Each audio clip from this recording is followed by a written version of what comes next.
Hi guys! Welcome back to my YouTube channel. For today's video, I'm going to try this Focallure, what do you call this? Focallure Multi-Use Lip Cream. So, meron akong shade na NU02 Honey. Ayan. So, ayan siya guys. So, nakita ko to kasi, alam niyo na uso yung ano, diba? Matagal na actually. Yung mga parang burnt blush looking. Burnt ba ang tawag sa ganun? Basta ganun. And nakita ko to sa TikTok. Kaya I wanted to try it. Kaya binili ko siya. And shake ko muna siya. By the way, ito yung itsura ng packaging niya. Super simple. Ayan. I hope nagfo-focus ng maayos yung camera ko. And meron siyang paganitong action pag binuksan nyo. So, ayan. And I think ito yung pang blend niya. Pero dahil nagmamadali ako, baka hindi ko siya gamitin. So, ayan. Try na natin siya. Kinakabahan ako. Okay, wait. Kunin ko lang yung brush ko. Okay guys, so wala nga pala akong ibang brush dyan available na clean para hindi sana mahaluan ng ibang product to. And let's go na nga. Gamitin na lang natin yung, it's either my finger or yung pinakakasama dito. Sige na nga guys, gamitin ko na to. So ganyan po yung shade na meron ako. And by the way, please don't mind our setup kasi nasa harap lang ako ng aking window. So natural lighting siya. Okay, ang ganda ng shade and at the same time super pigmented niya guys. And ayan, kunwari burnt looking. Carmy, para siyang hindi naman totally nakakatakot pero ang ganda nung ano niya, shade niya, and at the same time yung pigment. Doon ako na nagulat obvious ba? Ayan, ganyan po ang itsura niya. So again, ito yung parang burnt looking blush, ganyan. Kaya ganyan yung itsura niya. Grabe, pinagpapawisan ako kahit naka-aircon ako. Grabe naman kasi ang tirik ng araw dito sa harap ng bintana. Buti na lang sinet ko na yung under eyes ko and yung ibang parts ng face ko ng powder. Dahil naglagay nga ako ng concealer. So basically, sinet ko yung face ko ng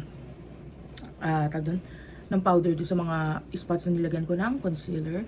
So this is the blush, looks like. Super nice para sa isang toasted. Ayun! Toasted looking blush. Super nice niya. So gagawin ko lang tong kabila. I'm gonna be back. Okay guys, I'm back. And alam ko, it's weird. It's weird patignan. Dahil hindi pa tayo tapos. Pero mamaya antayin niyo yung pinaka-finish product niya. Pinaka-finish look, okay? And then next, dahil multi-purpose cream ito, or multi-purpose lip cream to, I'm gonna be trying this also on my lips.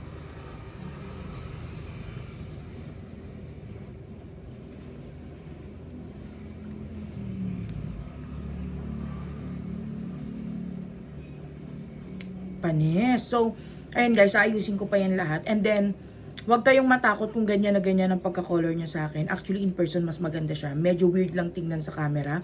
And huwag kayong mag-alala, ayusin ko pa yan. And ayun nga guys, first thing na na-notice ko dito is wala siyang foul smell. And then, nung nag-try na ako, nilagay ko siya kanina dito sa cheeks ko, it is easy to blend kahit na ito yung gamit ko. Actually, nawi-weirdan ako sa kanya nung una kasi hindi ako sanay gumamit ng ganito. Pero nung biniblend ko siya, ang bilis niya lang mablend. And then nung sinabi kong babalik ako, ang trinay ko naman, ayan, yung sa fingers ko, girl, ang bilis niyang i-blend and grabe yung pigment niya. Maririnig nyo na naman sa akin to, dito sa product na to, a little goes a long way. Gumamit din ako sa lids ko niyan. Ayan o, diba? Meron din ako konti dyan dito. Girl, ang ganda niya. And ayan siya sa lips ko ngayon.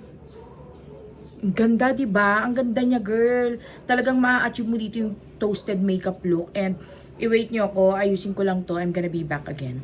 Okay, guys. I'm back. And here's my final look. Pang toasted talaga tong blush na to. Napakaganda niya. And girl, wala akong masabi. Ang ganda niya. And you know what, guys? Ito lang yung presyo niya. Super affordable siya. Okay? And ang ganda ng quality ng blush. Nakita nyo naman kung gaano siya ka-pigmented. And very easy to blend siya. And right now, I'm gonna be testing this out dahil mainit. Kahit na hapon na, alam nyo naman dito sa Pilipinas, pag summer, mainit talaga. As in, kung hindi maganda yung ginagamit mong makeup, setting spray, and whatever, talagang malulusaw ka. And right now, itetest natin siya. And by the way, it's already 5:04 PM. And yes, I'm starting this makeup review late kasi wala naman akong lakad kanina. Ngayon lang ako nalikot nag-ayos. And ayan siya again. Sinong mama niyan? Diba? Ang ganda ng makeup. Ang ganda ng blush. Very perfect for a toasted makeup look. Kanina pa ako ulit-ulit kasi ang ganda niya talaga. And again, I'm gonna be seeing you all later for my final update when it comes on kung maganda pa ba siya sa skin after an hour or two, or kung magtatagal ba siya talaga dahil mainit, if you know what I mean. So yeah, I'm gonna be updating you all later. Okay, here's a quick update din niya ng itsura niya. Super pawis ako dahil sa kinainan namin. And yeah. Okay guys, I'm home and please don't mind my background. And by the way, I don't have any lights. I mean, any ring light on. Kumbaga, ilaw lang talaga to sa kwarto. And as you can tell, here is my face right now. Okay. So, ganyan na po yung itsura ng blush. The blush the blush is still there. Ayan. Although, parang nagmukha, syempre, toasted nga eh. Medyo nagmukha kong maitim dito sa, I mean, yung face ko. Pero okay siya. And, dun sa blush na yon nagustuhan ko siya kasi nga, easy to blend. And, nakita nyo naman kanina kung gaano ako kapawis. Pinakita ko sa inyo. And, girl, nag-stay siya. As in, sobrang init dun sa kinainan namin. Dun sa, kung taga Cavite City ka, alam mo naman yung PN, yung mga kainan dun sa labas. Especially ngayong summer. Girl, ang init talaga. Tas ang dami pang tao. And, ayan yung face ko. And, again, yung blush, andun pa rin. Yung dito ko, sa personal, nandun pa rin. And then yung sa lips ko, ayan, may konti pa siya. Pero overall, nagustuhan ko talaga siya, guys. Kasi, girl, nakikita mo ba yan? Andyan pa rin. Hindi siya umalis. Okay? Oh. Diba? Kaya, ayun lang. Thank you so much for watching and I'm gonna be seeing you all on my next video.